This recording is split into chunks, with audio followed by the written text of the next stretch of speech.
Et salut à tous, nouvelle vidéo trail actu, la 10e avec un très beau programme et nous allons revenir sur une nouvelle étape de l'UTMB World Series, une des dernières chances pour les favoris de se qualifier à l'UTMB Mont Blanc 2023. Nous verrons qui peut tirer son épingle du jeu lors des 2 prochaines grosses courses du mois d'avril, la Mute Madeira et le Marathon des Sables. Et pour finir, nous parlerons des droits TV dans le trail avec les dernières annonces de l'équipe qui retransmettra certaines courses de l'UTMB World Series et d'Eurosport qui retransmettra les Golden Trail Series. Allez, sans plus tarder, générique.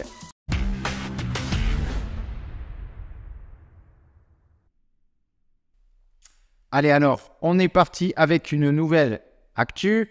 Istria 100 by UTMB, une course event au calendrier du circuit World Series qui se déroulait en Croatie et qui avait lieu le week-end dernier avec 5 formats de courses proposés. Donc 100 miles, 110 km, 69 km, 42 km et un 21 km. Des formats de course assez roulants puisque le 100 miles proposait donc 168 km et 6000 mètres de dénivelé positif. Beaucoup de pistes, ça court énormément. Un format qui correspondait parfaitement aux favoris du week-end, l'américain Jim Walmsley. Parmi les autres favoris du 100 miles, nous pouvions retrouver les Français Arthur Joyeux-Bouillon, Alexandre Béraud ou même Hugo Ferrari, mais aussi quelques coureurs slaves qui étaient présents, donc forcément en Croatie, sur cette Istria 100. Il pouvait subsister une toute petite interrogation sur la forme de Jim. Il a passé beaucoup de temps cet hiver sur les skis à réaliser des courses de ski alpinisme. Alors certes, cela lui servira sur Ultra cet été. Ça sera très bénéfique, notamment pour un UTMB.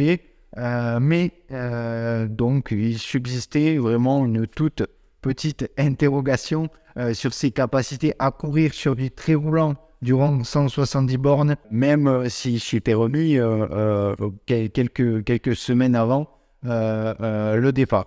Bon, après, ça reste Jim. Il est parti en détente, notamment avec Arthur Joyeux-Bouillon sur la première partie de la course. Les deux vont faire une grande partie de la course ensemble jusqu'au 100e kilomètre environ avant que Jim s'en aille définitivement pour terminer en 17h40 et coller plus d'une heure à notre Français qui réalise là pour lui, Arthur Joyeux-Bouillon qui réalise une très très belle performance après sa 8e place sur la Transgran Canaria.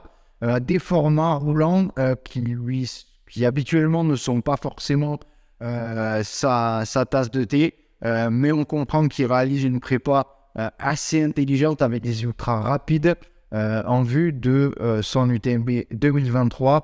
L'objectif étant de gagner en vitesse pour la fin août et l'UTMB. Donc voilà, et la 3e marche du podium est prise par le Croate Pavel Krujlak et Alex Béraud qui prend une superbe 4e place.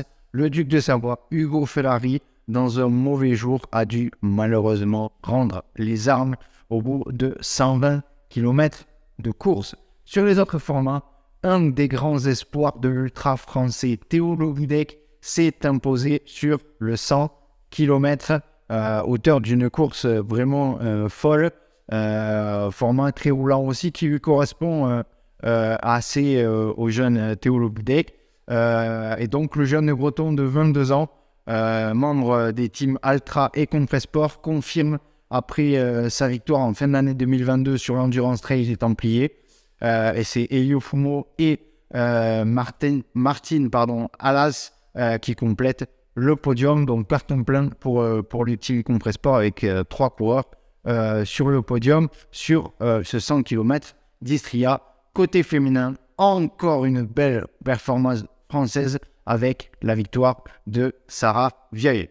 Mais ce n'est pas tout côté français, puisque sur le 70 km, l'intenable Blandine Lirondelle qui remporte la victoire chez les féminines, mais qui se classe également 5e au scratch. Encore une perf stratosphérique pour Blandine.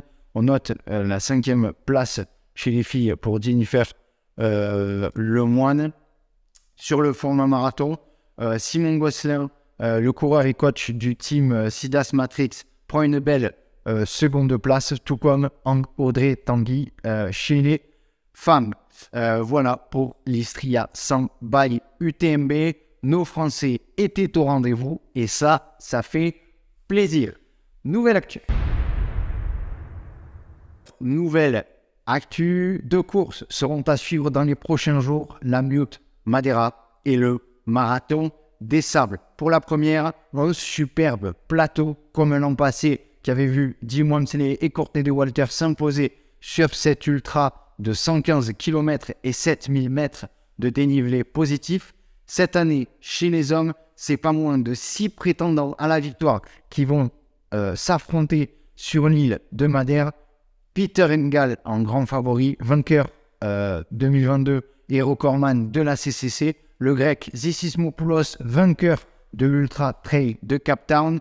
Et 2 vainqueurs de la Diagonale des Fous seront parmi ses favoris. Le basque Beñat Marmisol qui revient à la compétition, mais également Benoît Girondel. Dans les favoris, on retrouve aussi Hugo Deck, vainqueur entre autres du Nice Côte d'Azur by UTMB, mais aussi le Corse Lambert Santelli qui aura son mot à dire. Chez les filles, nous devrions suivre la bagarre entre Abby Hall et Manon Board. On va également suivre sur cette mute, mais format 85 km, Thibaut Garivier.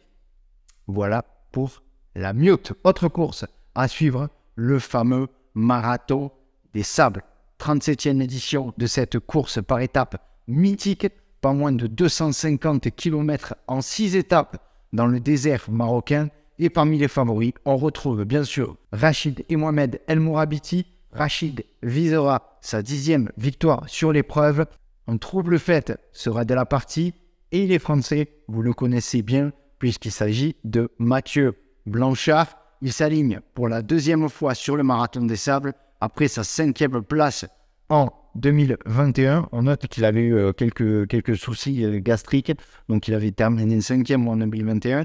À voir sa forme cette année, puisqu'il a réalisé une superbe perf au Marathon de Paris. Donc quelques jours après sa perf sur le Marathon de Paris, donc on rappelle 2h22, rien que ça. Il avait déjà performé en début d'année sur le Costa Challenge au Costa Rica, une autre course à étapes. Donc, à voir pour Mathieu Blanchard si une course à étapes après un marathon de Paris, si l'enchaînement est possible ou non. Bon, on s'en fait pas pour lui. On sait que quand il s'aligne sur une course, il est plutôt performant depuis quelques années. Eric Claverie sera également à suivre sur ce Marathon des Sables. Il sera sans doute aux avant-postes. On rappelle que c'est le recordman de France de 24 heures, mais aussi il a été vainqueur de nombreux ultras internationaux. Notre Eric Claverie est, je crois, aussi détenteur du record du GMS.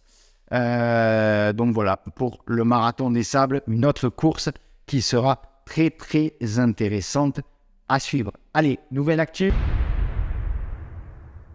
Allez alors, dernière actu du jour. Après l'annonce de la diffusion des courses UTMB World Series sur la chaîne L'Équipe, c'est au tour des Golden Trail Series d'annoncer la distribution de 4 courses, dont le Marathon du Mont Blanc et Sierzinal, mais aussi la finale en Italie à Il Golfo dell'Isola, mais également des résumés d'une vingtaine de minutes des autres courses des Golden Trail Series. un très beau travail et une consécration pour les équipes de Greg Volley, mais également une nouvelle étape de franchie pour notre sport, de la visibilité et une professionnalisation qui s'accélère. Alors forcément, ça va pas plaire à tout le monde, ça c'est sûr, mais j'ai envie de penser que c'est forcément la suite logique. On pratique un sport qui génère de plus en plus d'engouement. Il est normal que les chaînes de télé s'emparent du phénomène trail. On l'avait vu avec Canal+ et le Grand Raid de la Réunion. Donc voilà, l'équipe est venue avec l'UTMB et maintenant Eurosport avec les Golden Trail Series. De mon côté, je pense que c'est une très bonne chose et ça confirme le travail des équipes Golden Trail Series qui mettent tout en œuvre depuis 10 ans pour structurer le trail du monde sur les formats marathon. Donc voilà, si vous souhaitez continuer à échanger sur ce sujet, n'hésitez pas à commenter la vidéo, donnez-moi votre avis si vous pensez que c'est une bonne chose ou une mauvaise chose. Je serai ravi d'avoir votre avis sur ce sujet. Voilà, c'est terminé pour ce nouveau Trail Actu. J'espère que cette vidéo vous aura plu. N'hésitez pas à partager, liker et surtout commenter. On continue à échanger sous cette vidéo ou sur mes réseaux sociaux sur les sujets de cette vidéo. On se retrouve très bientôt pour de nouvelles aventures. C'était Arnaud pour Endurance. Ciao!